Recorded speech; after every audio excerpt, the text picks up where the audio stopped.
Proud, hardworking American patriots, you are amazing. You built this country. You built this country. This has been a tremendous week for our movement. We won big on Super Tuesday.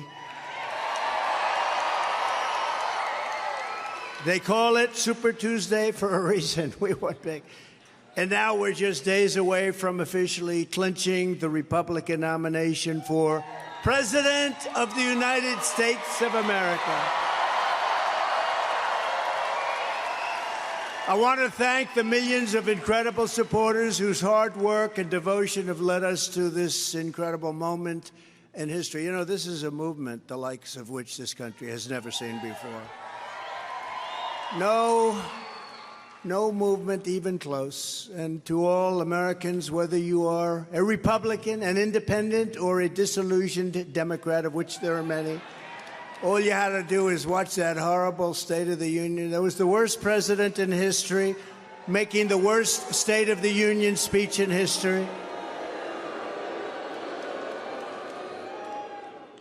But if you're a disillusioned Democrat, of which there are many today, I extend an open hand, an open invitation, and I ask you to join us on the noble quest of saving our country. Saving our country. Together, we will turn the page forever on the miserable nightmare of the Biden presidency. What a presidency, what a president. Most incompetent president we've ever had. The worst president, the most incompetent, and the most corrupt. Other than that, I think he's doing actually quite a good job. And we will make America great again.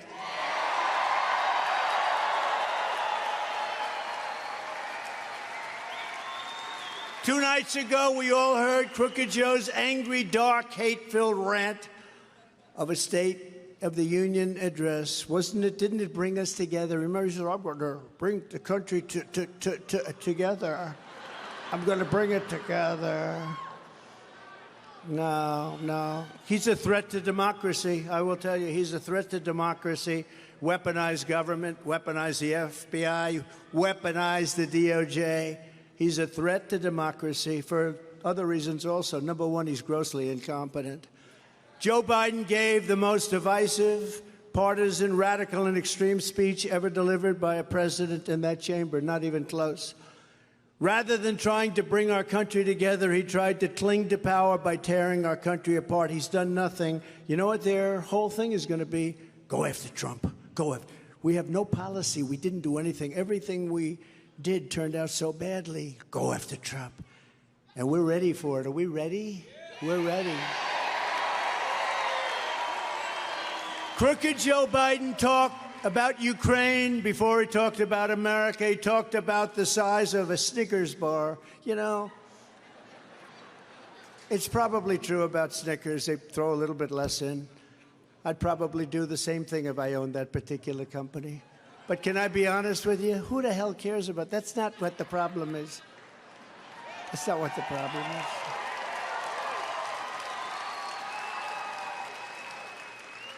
That's not what you don't talk about Snickers. You talk about inflation, big league inflation, not that kind of stuff. You talk about the fact that we're no longer energy independent. We're going to be energy dominant. You talk about bigger things. We talk about the whole country as opposed to the kind of things he talked. I think he took 41 minutes before he got to the border, and then he covered it almost not at all. The border is the biggest problem. I think it's one of the biggest problems, the greatest threat to the history of our country. So it took him 41 minutes, and then he announced a plan to send our brave U.S. military men and women into Gaza to resupply the terrorists of Hamas. You know what's going to happen. He wants to build billions and billions of dollars a pier, a nice pier going way into what happened to the environmental impact statement. Last time I wanted to build a pier, they tie you up forever, right? There's no tying up. But here's the problem. The bad guys will take over that pier, and they'll take every ounce of food and everything else, and then they'll sell it to people that have no money and that it was intended for. We have the stupidest people in the history of our country running things. These are stupid people.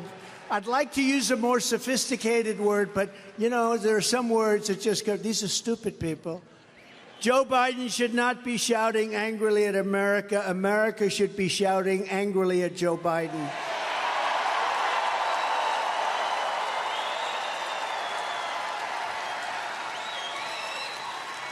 And we should be saying, Crooked Joe, you're fired. Get out of here. You're fired. You're incompetent. You're incompetent. Get out of here. You're destroying our nation. Get the hell out of here. You're destroying our country, Joe. He doesn't have a clue. He doesn't even know. He doesn't know he's destroying it. He has no clue. He has no clue. Like with the documents hoax. How about that? He's not competent to stand trial, but he's allowed to be the president. Okay, figure that one. We don't think he should be standing trial because he's not competent. But as far as being president, that's okay, right? Figure that one out. I think we'll be taking that one on the campaign trail a little bit. Do you think? Maybe. Only in America can this happen. With your vote, we are going to win the state of Georgia in an epic landslide.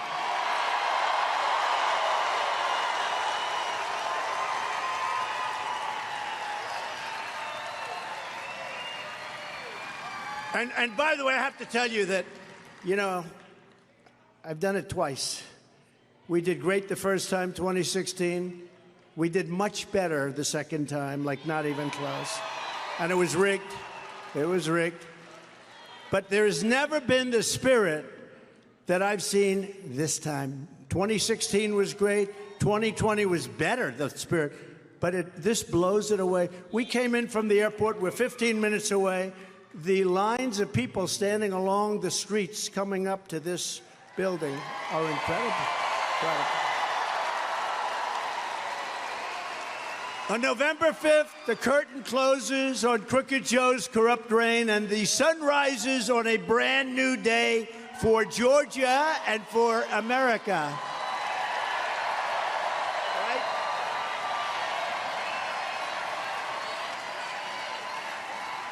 By far the most disgraceful part of Joe Biden's service is the divisive and angry speech. It's so angry. Our great First Lady said, I think he's very angry. You know why he's angry? Because he doesn't know what he's doing. He's screaming, and then coughing. Wow. And he's always using the right hand. He shakes his hand. Then he gets off the stage. Did you notice nobody wanted to shake his hand? I wouldn't have said. I'm a great American, but I don't know if I want to go there. Now, he's always coughing into his hand, and it's not a real cough. It's a nervous habit. It's got to stop. Because there was no real cough. He just goes. And then you turn to fake news CNN. Oh, their light just went off. Their light just went off.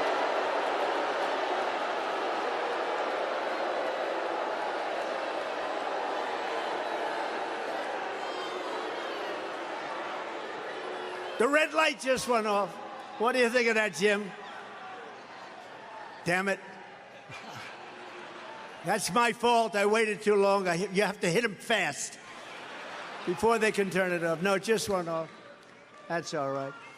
And they'll say the speech was brilliant, not since FDR. You know, FDR was a great orator. Beautiful tone, beautiful. He was born in a very patrician area, to put it mildly. Very rich, very patrician, beautiful accent, beautiful words. He was a great speaker. And they said, not since FDR has a speech been so beautifully delivered. Do you believe this? No, do you believe this? I think Marjorie believes it because she was there. She saw. It's incredible. That DNC, I'll tell you what. You take a look at MSDNC, how evil they are. They're evil. They're sick. They shouldn't even be allowed to do what they do because it's so corrupt. They shouldn't be allowed to do it. They are fighting me. And to think that I had The Apprentice on NBC and I did so great for them, I said before the election, long before I started even, I said, well, one thing for sure, I did so much, I made so much money for NBC. They hadn't had a #1 show in years. They were dying. And that idiot Jeff Zucker was running it poorly. He was running it to the ground. And I came on and I gave them ratings like they haven't had in years. And when I said, I'm going to leave the show now, they wanted me to extend. Instead, they got Arnold Schwarzenegger. What happened is I said, no, I'm going to leave because, boy, are you quiet when you hear this one. Because you haven't heard this before. This isn't part of the repertoire, right? Right, Bert? You haven't heard this one, but you hear how quiet? It's almost like when I do The Snake. It's very quiet. It's so quiet. You can hear a pin drop, but it's true.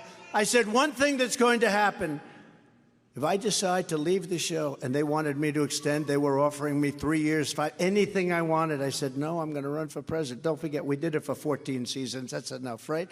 But I said, we're going to run. It's hard to give up prime time and a lot of money, no matter how rich. It's a lot of money you make. But you give up primetime television, Thursday nights.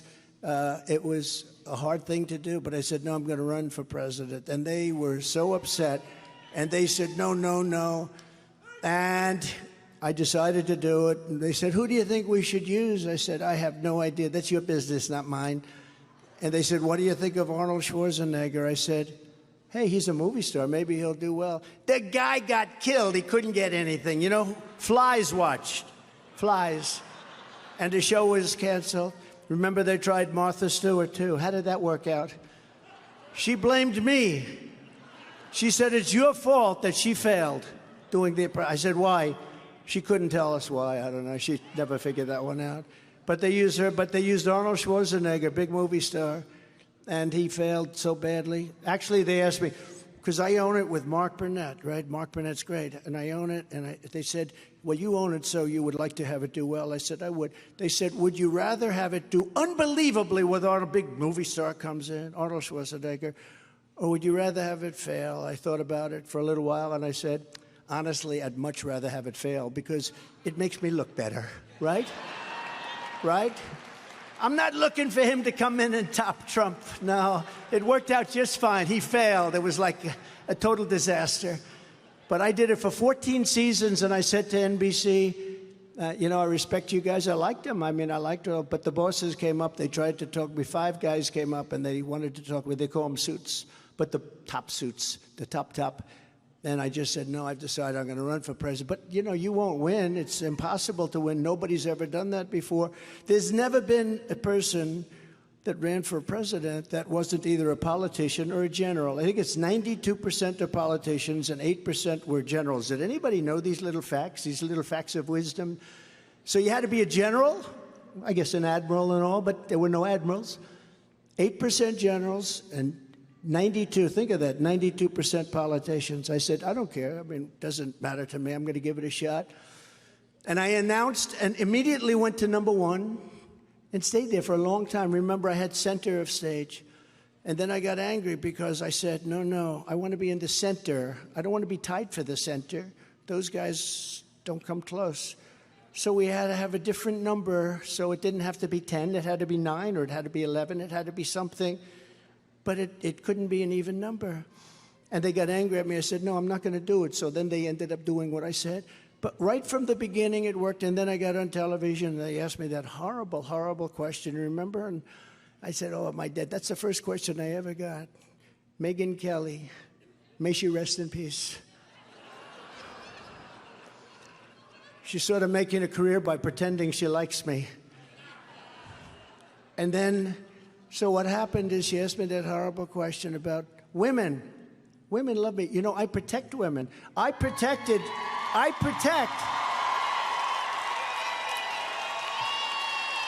They talk about suburban housewives. And look at that. These are suburban housewives from North Carolina. They followed me. This is their 117th rally. You believe that? 117. I don't know what the hell their husbands are doing. They're home alone saying, is my wife okay? No, I mean, We're not so far, but you know, when they go out to Texas and California, there's like 40 of them, and they look great, but I don't think the husbands can be too happy. Are your husbands happy about this? Are they okay with? Yes. Well, you have very nice husbands, I'll tell you. But it was an amazing phenomenon, and I do protect women. Look, they talk about suburban housewives. I believe I'm doing well. You know, the polls are all rigged. Of course, lately they have been rigged because I'm winning by so much, I don't want to say it. Disregard that statement. I love the polls very much. We're beating him by so much, but with the suburban, they always say, suburban housewives, they want something that's very important, security. They don't want illegal immigrants coming into our country. They don't want illegal immigrants knocking on their front door and saying, I'm going to use your kitchen, and I'm going to use your bedroom, and there's not a damn thing. And that's the nice ones, okay? That's the nice ones. They want safety. They want security. And that's what I provide. I had the safest border in the history of our country. Now we have the worst border in the history of our world. So we went out and we did it, and we went to #1 almost immediately, right? I think immediately. I think the first week or something was, you know, I wasn't given credit because it was only one day of the week. So I said, oh, I didn't start off too well. They said, well, you were only given credit for like a half a day. I said, oh, that's okay. So let's see how I do. We went to #1 immediately. From the day we came down that beautiful escalator in Trump Tower with our First Lady, who people love our First Lady, I want to tell you. She says hello. We went to #1, and we never left. And then we had a beat. I don't call her crooked anymore. I use that term for Joe. Joe's crooked. And I don't call Hillary anything. I don't even think about her anymore, to be honest with you. But we went to #1, and then we weren't supposed to win the election, and that's what they hate me for, because I won an election that the Republicans were not supposed to win. They weren't. We weren't supposed to win it. Right, Jim? But we won it, Jim. Jim Jordan knew. Do we love Jim Jordan, by the way?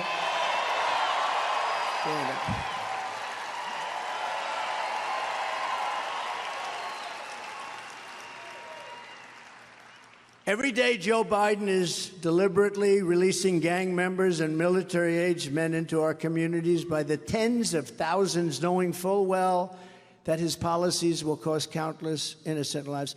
I'm not sure he does know, if you want to know the truth, because I really don't. I don't think he's a good person. I don't think he's a nice guy. I think he's a corrupt individual, but I don't think, and it has nothing to do with age. I know people from 80 to 90. I know one man from 80, he was a loser all his life. It's true. When he turned 80, he made $1 billion doing something from 80 to 90. Amazing. And I know other people over 90. It's not an age thing. It's a competence thing. It's a competence thing. They got to stop. They do the age thing. And they always have me as his age. I'm 4 years younger. So 4 years is a lot, but it doesn't matter. They do the age thing to try and get Trump. Let's get Trump. They never talk about his competence. He's grossly incompetent. Don't you understand that? The question is whether or not he's going to get to the starting gate. I can only hope. You know, I challenged him to a debate, and he said his person, who's really a wonderful spokesperson, his press secretary, how good is she? She actually didn't know what to say. But I do, and I challenge him right now. You know, he's at another part of your state where he's really said some bad things today, and we'll get into that. He said some really bad things.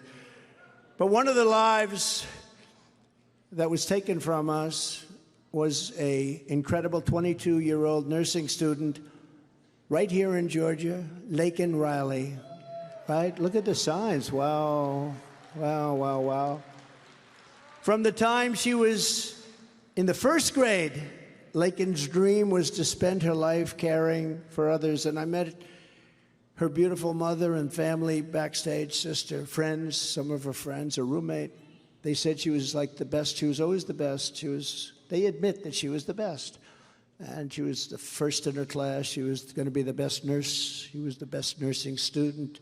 She was always the best. She was the brightest light in every room, they told me, and she was the whole world to her parents and to her sister, just to the whole family. Incredible.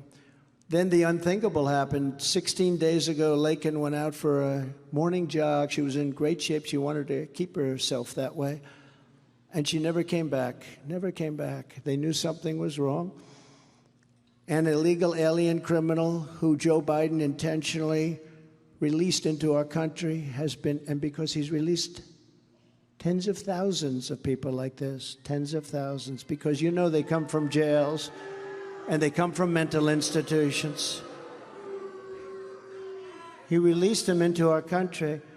Biden has implemented a formal policy that illegal aliens who intrude into the United States are granted immunity from deportation. Thus, when this monster showed up at our border, he was set free immediately under the program that Crooked Joe created. I call it free to kill. It's free to kill. On Thursday night, Joe Biden was confronted over this cruel policy. And what did Crooked Joe reply? And Marjorie, I have to say, you were very brave in trying to bring up a point. Very brave. Very brave. That takes courage. It's not easy to do, stand up and do that. That's not easy to do, Marjorie. We understand that. He got Lakin's name wrong, calling her Lincoln. No. Mixing her up with the football coach, right? He got the name wrong, Lincoln. And when he asked, what about all the legal citizens who kill people? That's what he said. What about all the legal citizens? When he was asked, what about all the legal?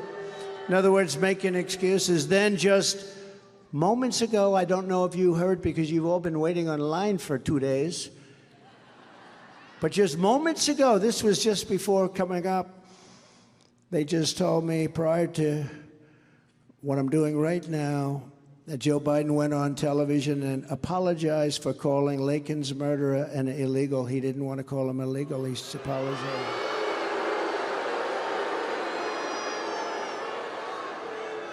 He said he should have called him an undocumented, not an illegal, and he wanted to apologize.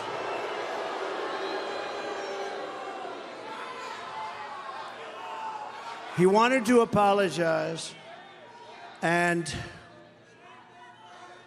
well, they have a new name, too. They have a new name that's even worse. They have a new name. You know what the new name is? Neighbor. They want to call him Neighbor. They want to call him another name. Did you ever hear the other one? Newcomer. A newcomer to our country.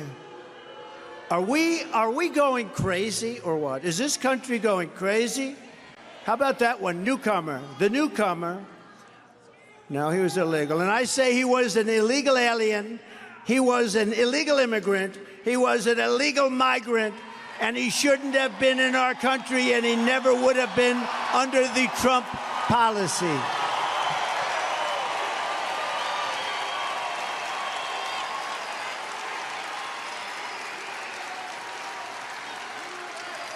And Biden should be apologizing for apologizing to this killer. Joe Biden, and you understand what's happening here. Joe Biden has no remorse. He's got no regret. He's got no empathy, no compassion, and worst of all, he has no intention of stopping the deadly invasion that stole precious Lakin's beautiful American life. We are profoundly honored to be joined today by the family and loved ones of Lakin and some of her great friends. I met them. They're so incredible. The whole group is incredible. To Lakin's parents, John and Allison, and her sister, Lauren, her roommate, Connolly, and to all of those who loved Lakin, the hearts of hundreds of thousands and indeed millions and millions of Americans and people worldwide, they're shattered alongside of your beautiful hearts. We share your grief. We share your grief. Thank you, darling. Thank you. Thank you very much. We appreciate it. I know how tough it is. It's so tough. We vow to keep Lakin's memory alive for as long as we are here on this earth, and we take comfort that she is now home with God in heaven. And I want to thank you, and thank you for being here. Incredible. I know how tough it is. Incredible. What Joe Biden has done on our border is a crime against humanity and the people of this nation for which he will never be forgiven. That's a very hard thing. We're going to fix it. We're going to fix it fast. We're going to have the largest deportation in history. But what a tremendous shame that this could have happened in our country.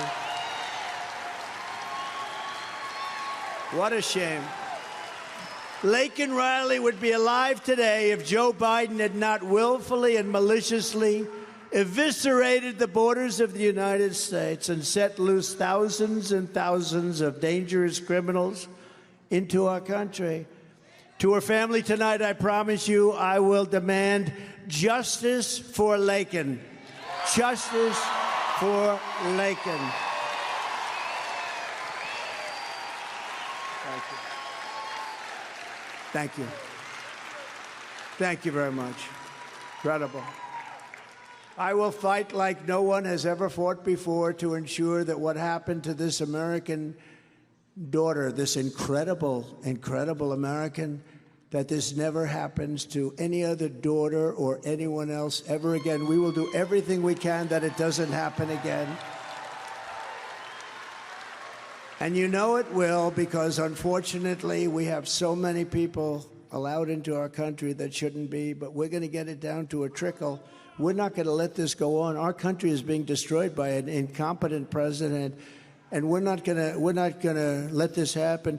I mean, the good thing about his speech, if you want to call his rant the other night, he probably did well enough that he's not going to be replaced on the ballot, because they were talking about replacing him. And I said, you know, he got through it, barely, but he got through it.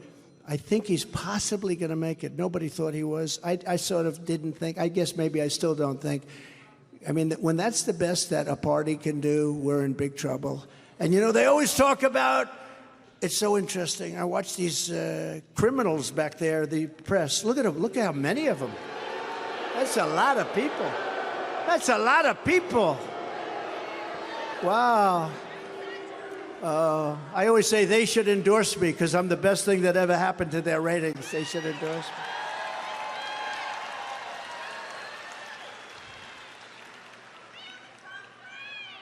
But I say it, and I say it all the time. I say we have to have a free press. We have to have an honest press in this country. They're like the police. We need our police. We need an honest press. We need free and fair elections. We don't have free and fair elections. We have very corrupt elections, and we need borders. And we had the safest border in the history of our country. Now we have the most unsafe border in the history of the world. But we need a free and fair press, and they're totally wise to you. You know, the people are wise to these people. And I'm not saying all of them. I'd say about 94.2% are bad. If you say to all Americans, I will seal the border, I'm going to do it.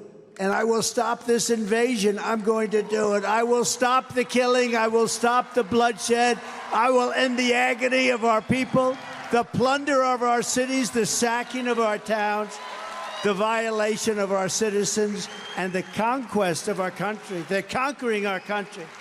These people are conquering our country. They're horrible people.